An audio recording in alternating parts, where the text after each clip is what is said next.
quebrantado. O coração de alguém, talvez, vamos ver aí, que tem os seus dias contados. Como que você, servo de Deus, talvez você nunca passará por isso, porque você não aguentaria isso. Poucos servos de Deus irão passar por isso, porque Deus conhece.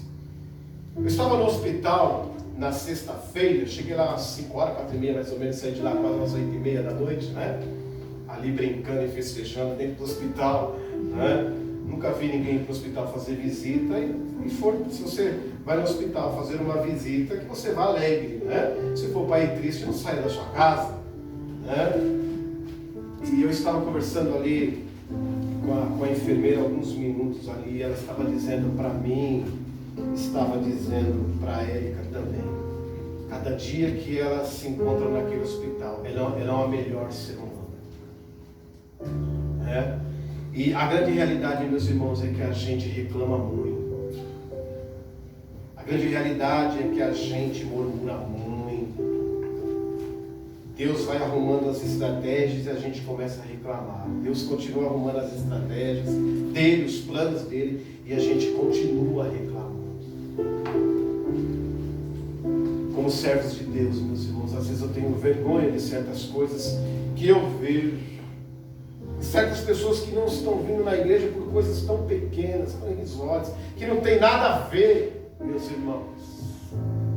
E nós vemos então que a palavra de Deus, ela nos dá ânimo. A palavra de Deus faz com que nós cada dia mais suportamos as dificuldades. Sabe por quê? Porque um dia tudo isso vai acabar.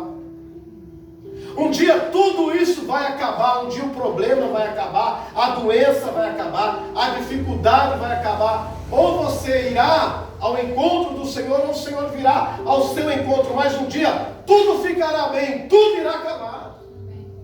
E Sansão não via a hora de tudo isso acabar. Então, nas mãos do nosso Deus está o operar, está o efetuar.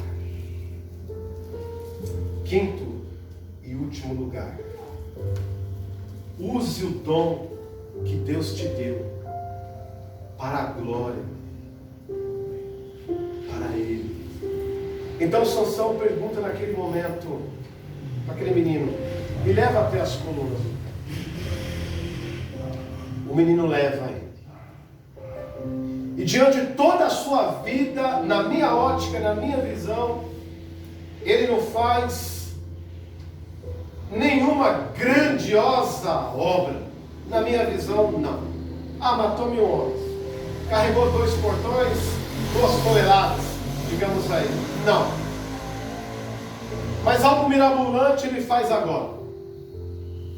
Quando ele diz para o Senhor: Senhor, que teu Espírito volte novamente sobre mim, para que eu possa, neste momento, me vingar dos filisteus. Eu gosto dessa versão que diz: pelo menos por um dos meus olhos. Ele nunca foi tão sincero na sua vida. Ele nunca se quebrantou tanto na sua vida como ele se quebranta agora. E no Salmos capítulo 51, a palavra de Deus diz, onde Davi diz que sacrifícios agradáveis ao Senhor é um espírito compungido, um coração quebrantado. Deus não despreza. E nesse momento ele tem a intimidade com Deus que ele nunca teve. Um cardiologista chamado Silas Wright, ele diz que perguntaram para ele quais as palavras que as pessoas mais usam quando estão prestes a morrer. Quais as palavras que elas usam? E ele acaba pegando aqueles testemunhos e fazendo um diário para ele. E o que ele mais ouvia? Ele ouvia as pessoas dizendo assim: se eu pudesse voltar no tempo, eu faria isso. se eu pudesse voltar no tempo, eu faria aquilo. Se eu tivesse a chance de ter uma vida novamente, eu esqueceria tudo que eu fiz e fazeria de uma maneira totalmente diferente. Então ele dizia ali naquele diário dele, que as pessoas prontas já para morrer, o que havia dentro do sentimento delas era um enorme arrependimento, um enorme remorso do que elas viveram. E aplicando na vida de Sansão é o seu sentimento agora. Se ele pudesse voltar novamente ao tempo, pode ter certeza que ele não teria feito o que ele fez. E até mesmo nós, muitas vezes nós somos capazes de afirmar o seguinte: se eu pudesse voltar ao tempo, ele não teria feito da forma que eu fiz. Às vezes a gente se arrepende de algumas coisas que a gente fez lá no passado. Mas eu quero dizer para você, meus irmãos, que a grande realidade é que enquanto nós estivermos na carne, nós iremos praticar os erros. Mas no Espírito, o Senhor nos dá a chance de voltarmos a fazer, a nos perdoarmos e tantas coisas mais. E quando ele se quebranta diante de Deus ali, Sansão, o Espírito Santo de Deus vem sobre ele novamente. E ali ele coloca aquele templo abaixo. E a palavra de Deus diz que morreram muito mais filisteus naquele dia do que todos os 20 anos que Sansão reinou sobre os filisteus.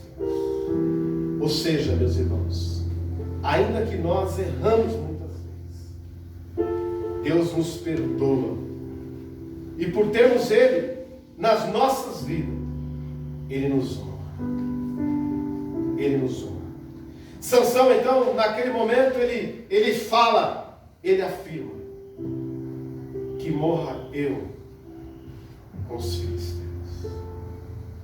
Há quem diga que Sansão se suicidou. Não. Ele não se suicidou. Porque foi propósito de Deus na sua vida que aquilo acontecesse. Naquele momento, então, Deus permitiu que isso acontecesse. Que ele morresse, sim. Mas que todos aqueles que estavam ali, que em algum momento, aquelas pessoas que estiveram ali, elas morreram. Mas as pessoas que estavam do lado de fora testemunharam o Deus que havia na vida de Sansão.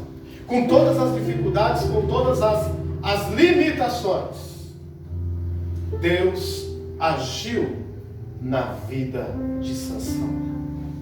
E o quinto e último tópico, então, eu enumerei aqui: use o dom que Deus tem dado para você, para a glória dele. Então coloque diante do Senhor o dom que Deus tem te dado, os talentos que Deus tem te dado.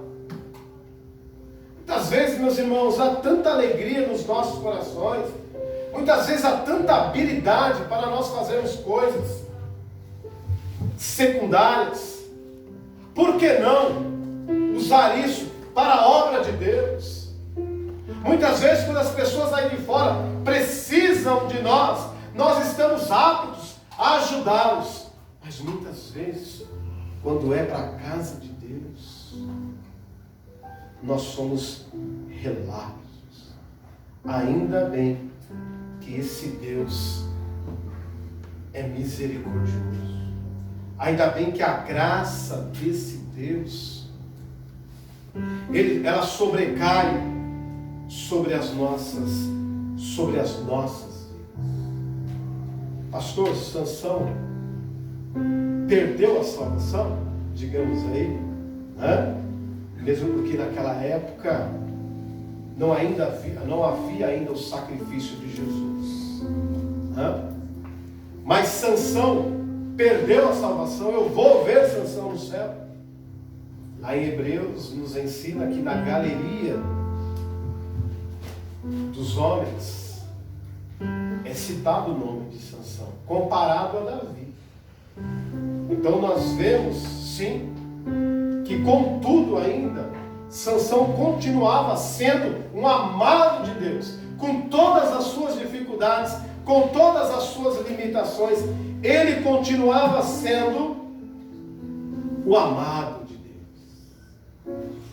Portanto, meus irmãos, que nós possamos aprender com a vida de Sansão, que nós possamos aprender com os erros de Sansão, que nós possamos aprender a administrar os nossos sentimentos. Sansão precisava morrer. Havia necessidade dele sofrer o tanto que ele sofreu. Mas muitas vezes sobre nós sobrecai uma vontade da carne imensa. E nós vemos no hebraico a palavra pecado, que é o pachá, o chatá, que ela nos mostra transgredir a lei, errar o alvo. Quando eu transgrido a lei, quando eu erro o alvo, qual o meu alvo? O alvo é eu fazer a vontade do Senhor. O alvo é eu estar apto a fazer os desejos de Deus. Quando eu não faço isso, eu erro. Lá vem o apóstolo Paulo e fala a respeito do crente da carne. E no grego a carne, sardes, daí vem, né, o jabá, né, a carne de charque. Por quê? A carne é os desejos carnais, as minhas vontades, os meus desejos, né? Que nós possamos deixar os nossos desejos de lado e que nós possamos estar aptos a fazer aquilo que deseja Deus para as nossas vidas. Nós vemos que Sansão era um homem carnal, digamos assim.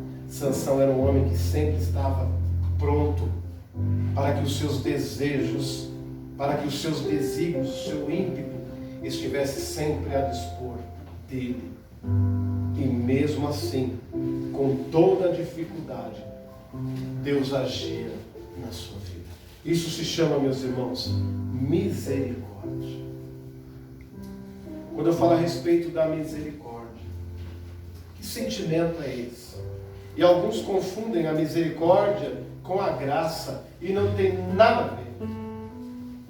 A misericórdia é quando aquele homem, à beira do caminho, Bartimeu e dizia: Jesus, filho de Davi, tem misericórdia de mim. Ou tantos outros diziam: Jesus, filho de Davi, tem misericórdia de mim. Ele estava dizendo: Jesus, só o Senhor sabe o que eu estou passando. Só o Senhor tem esse sentimento. Misericórdia é se identificar com o sentimento do outro, com aquilo que o outro está passando. Não é apenas falar assim: olha, toma aqui um dinheiro, mas é chorar com ele. Meus irmãos, quando eu peço para que Deus tenha, Senhor, tenha misericórdia deste mendigo, sabe qual que é o certo? É você pegar ele e levar para a tua casa. Isso é misericórdia. Misericórdia não é simplesmente você pegar e dar uma esmola. Isso não é misericórdia. Quando aqueles homens pediam: Senhor, tenha misericórdia de mim, eles estavam falando: Senhor, me cura, me tira dessa situação, porque só o Senhor sabe o que eu estou passando. Você sabe que esta semana lá em Porto Alegre, né, nós vimos um crime terrível. Alguém bater no outro até matar. Que coisa revoltante, meus irmãos. E existe uma cena, né, que depois que eles matam ali aquele rapaz, né, eles tentam acordar o rapaz. Olha como que é o ser humano, né? O ser humano, é interessante o ser humano. Ele faz de tudo para vencer o outro. E quando ele consegue, quando ele viu que fato que o pior aconteceu, estavam tentando reanimar o rapaz. Portanto, meus irmãos, seja em palavras, seja em atitudes, não vai até as últimas consequências não. Porque talvez as últimas consequências você poderá ganhar porque você matou alguém. Mas depois, quando tudo passar, você vai ver que quem perdeu foi você. Seja em palavras, seja em atitudes, que nós tenhamos a misericórdia de Cristo sobre as nossas vidas. Amém, meus irmãos? Que tenhamos a misericórdia de Jesus. Que tenhamos a misericórdia de Deus sobre as nossas vidas. Tem pessoas que quando entram numa discussão, enquanto ele não vê o outro chorando, enquanto ele não vê o outro acabado, ele não para. Aí depois não vai muito tempo, ele quer reverter a situação, ele quer mudar. E não consegue. Se você essa noite tem ido para um caminho difícil da sua vida, a ponto que você acha que você está indo longe demais, se o Espírito Santo de Deus tem colocado no seu coração, eu estou indo longe demais, volte novamente. Retroceda novamente.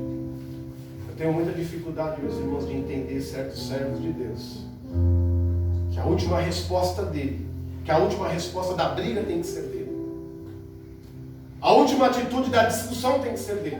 Eu tenho muitas vezes convivido com pessoas assim, dentro de uma discussão, até no WhatsApp, a última palavra tem que ser dele.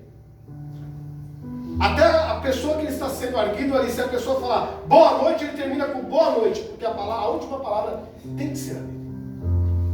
Como são tristes essas pessoas. Como são tristes essas pessoas. Que Deus possa mudar os nossos corações, meus irmãos. Eu aprendi com um pastor chamado Carlos Alberto Bezerra. Eu aprendi com ele certa vez numa palestra uma coisa muito interessante. Ele não é da nossa denominação, mas aquilo ficou marcado no meu coração. Ele disse assim: não importa quem tem razão, o amor suplanta a razão. Olha aqui. Marido, não importa se você tem a razão, o amor deve suplantar a razão. Esposa, numa discussão, não importa quem tem a razão, o amor deve suplantar.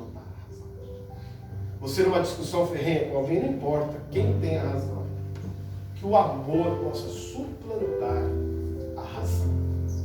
E que nós possamos aprender com Sansão, que mesmo dentro das nossas dificuldades, temos o Espírito Santo de Deus, temos, mas sofremos pelas nossas atitudes. Que você não seja, como eu disse no preâmbulo da mensagem, que você não seja um prolixo nas suas palavras, nas suas atitudes, na maneira de viver.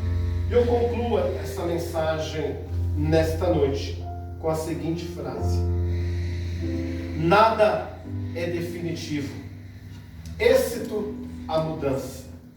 Quem é nascido do sol não tem medo do calor.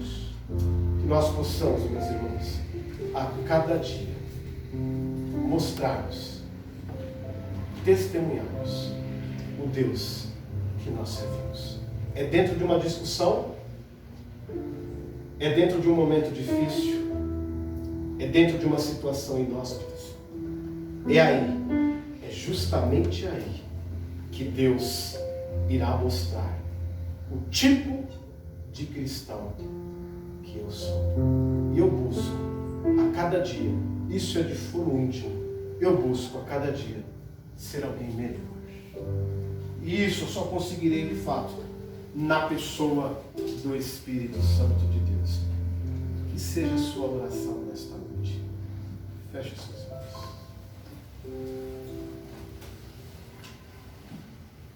Pai querido, Pai amado, nós te agradecemos, Senhor, pela tua palavra,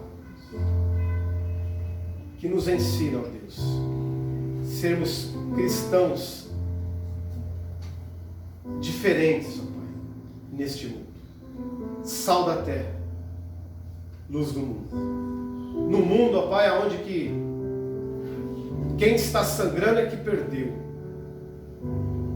Quem morreu, perdeu. Quem caiu, perdeu. Quem levou o desaforo para casa, perdeu. Quem não suportou a humilhação, perdeu. Isso vai tudo contrário, Pai, do Teu Evangelho. Porque o Teu Evangelho, Pai, é aquele que muitas vezes sofre calado. É aquele que dá face. É aquele que dá túnica. É aquele que sangra. É aquele que cai. É aquele que perde. São esses que o Senhor exalta. São aqueles que muitas vezes estão vendo, fingem que não estão olhando, que ouvem, fingem que não estão ouvindo. O Seu Evangelho veio para isso, que a partir de mim, ó Deus, que possa ser diferente, ó Pai. Que a cada dia, Senhor, eu possa ser um melhor cristão. Não quero ser bonzinho, eu quero aparecer com Jesus, e isso faz toda a diferença nas nossas vidas. Alguém nesta noite, no término destas séries de mensagens, que gostaria de ser melhor diante de Deus, fique de pé onde você está. Eu quero orar por você.